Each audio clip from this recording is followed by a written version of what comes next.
So my husband and I did a century ride on Saturday, which is a 100-mile bike ride.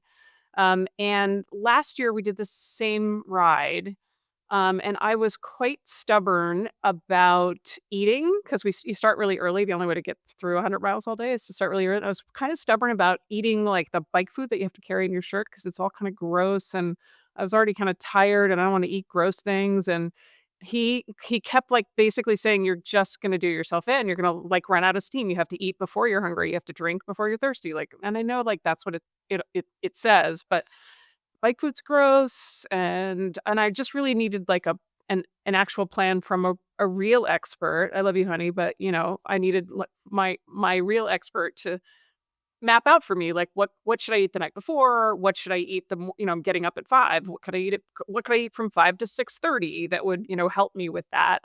And then how should I, like, space out my eating? They had to stop at 10 miles, and it feels like 10 miles, like, we just got started, like, I don't wanna stop and eat.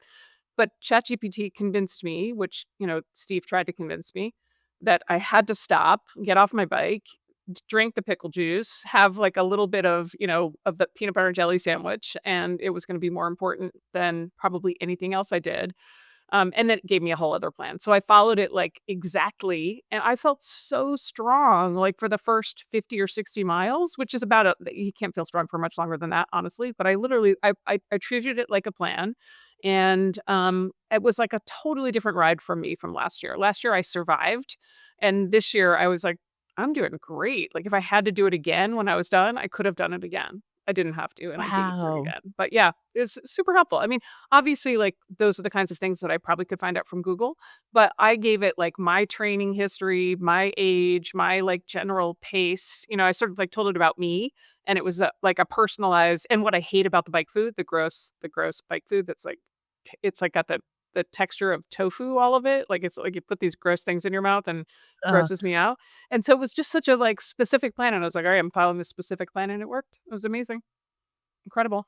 I mean, we've talked about fitness and persuasion and encouragement before as an AI aha. I feel like I'm not in the fitness industry, but if I were, this would be a place where I would really be trying to leverage this technology. Yeah, somebody probably is, right? There's probably like some personalized AI coach that I could have even had like on an like put an earbud in, although you can't ride with earbuds. That's not a good idea. But I bet there's like a personalized AI coach that you could have like on your phone.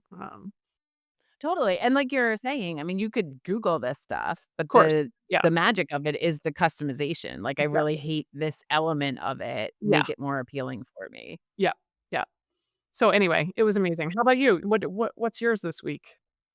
Well, first of all, congratulations on the Oh, ride. That's incredible. thank you. I would not ever be able to have the coordination to even get on the bike, but, that's incredible. So, my aha was social, and I had a whole group of friends over this weekend, which I love. It was one of those really cool weekends where we ended up, having an impromptu party at our house.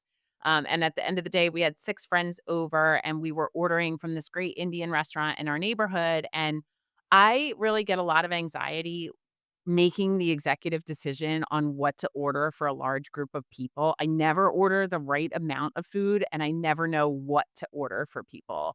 I have friends who are like really, really good at doing this. My friend Kate is phenomenal at it. She is great at this, and she treats us like toddlers, and I'm really grateful for that. Like, sometimes she even cuts our food up, and I'm just so delighted that she does it, but I'm not that person. And I'm also always genuinely curious at the advancing capabilities of the AI to be able to interact with different websites. So, while everybody was downstairs, I came upstairs and I asked ChatGPT to look at the URL for the restaurant, which was kind of a tricky website. It's one of those sort of formatted Grubhub type menus with submenus for the desserts and the entrees and the appetizers. And I told it how many adults, how many kids, the different preferences for spices. And I asked it to pick really popular dishes, but with a variety of spices. And it went through all the different parts of the website and it generated an order for me that I just put into the Grubhub app. And it was perfect. It came and it was like a crowd pleaser. It was the perfect amount of food and it was, for my friends at the table who do not like AI, they were not thrilled. that I used it, and they had a whole conversation about how algorithms are destroying eating. But for me, it was great because it took away the anxiety. It took me 5 minutes and everybody was satisfied. So that was my AI aha for the week. I was really delighted. Yeah, little things like that are so I don't know, it's like a just not having to spend the mental energy on thinking you're getting it right, worrying you're not, is such a nice little break, right? Spend that on the next thing, like, spend that on conversation with the friends who are there.